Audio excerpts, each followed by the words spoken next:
每个月总有那么一天让你心花怒放，那绝对是工资到账的瞬间，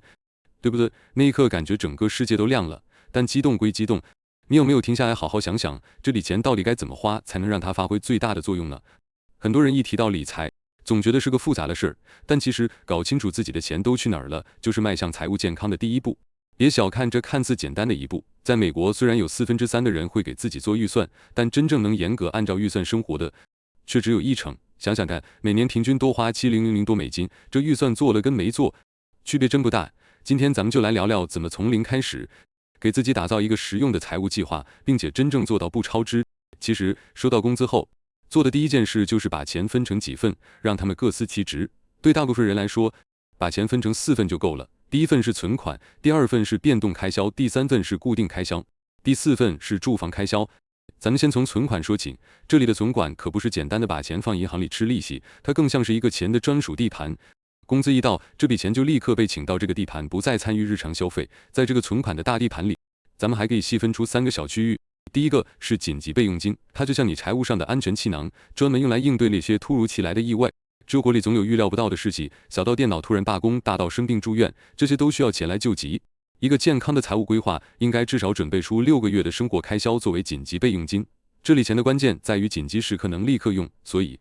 千万别拿它去投资那些短期内不能赎回的产品，老老实实的存在银行活期里，或者选择那种随时能取出来的理财产品才是最明智的。第二个是投资储备金，现在这时代光靠银行利息想财务自由，那是天方夜谭。投资成了很多年轻人不得不面对的课题。我们都知道复利的魔力，但也听过投资的风险。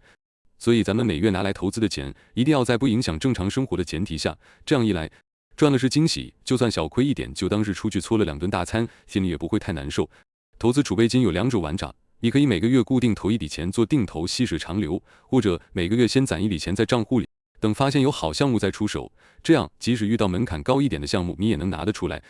而且还能避免一下子投入过多，超出自己的承受范围。第三个是储蓄，这和紧急备用金又不一样了。紧急备用金是为了应付未知的突发状况，而储蓄则是为我们未来有明确目标的愿望做准备，比如一场期待已久的旅行、买房换车，甚至是为了孩子将来的教育或者自己退休后的养老生活。紧急备用金存够了就可以歇一歇。但储蓄是每个月都应该坚持的习惯，而且没有上限。足够的储蓄意味着在很多时候我们可以全款支付大件商品或服务，从而省下大笔的贷款利息，这可是一笔不小的数字。聊完了存款，咱们再来看看变动开销。顾名思义，这就是每个月金额都不太一样的花销，像买菜、信用卡还款、外出吃饭、娱乐消费、买衣服等等。说到这里，大家应该看出来了，这里最容易把钱花到不该花的地方。但反过来想，如果想控制每月开支，从这里入手也最容易看到效果。接着是固定开销，这个就简单多了，让保险费、物业费、电话费这些账单，这们大多是每月或每季度固定支出，金额也差不太多。最后是住房开销，它其实也算是固定开销的一种，通常就是房贷或者房租，但因为这笔钱数额往往很大，所以在财务计划里咱们通常会把它单独列出来，才更清晰。当然，如果你已经全款买房，那这部分就可以直接跳过了。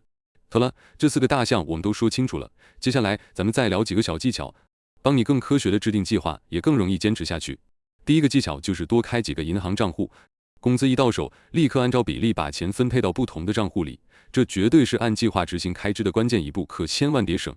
如果你的所有钱都躺在一个账户里，说实话真的很难抵挡住花钱的诱惑，别去考验自己的人性，它真的经不起考验。至于这个分配比例，对大多数人来说，可以参考存款15%，变动开销25%，固定开销30%，住房开销30%。当然，这只是个参考，你可以根据自己所处的城市生活水平来调整。如果你的比例跟这个推荐值相差太远，那可能就要审视一下自己的消费习惯了。在存款这15%里，可以再细分一下紧急备用金5%，投资储备金5%，储蓄5%。等到你的紧急备用金存够了，达到目标金额后，这5%就可以转移到投资储备金或储蓄里。比如我自己就专门为买房开了一个储蓄账户，因为金额大，不想和其他小额储蓄混在一起。家里有孩子的，也可以考虑开一个孩子的教育基金账户。总之，这部分非常灵活，根据你人生阶段的不同需求来调整就行。可能有人会觉得开这么多账户太麻烦，但人生本来就复杂，如果只是开几个井户就能让你的财务规划井井有条，那这小小的麻烦也就不算什么了。这里再偷偷分享一个我的小窍门，我投资股票会用2个不同的理财平台，每个月工资一发就设置自动转账，把投资储备金转过去，一个平台作为备用金，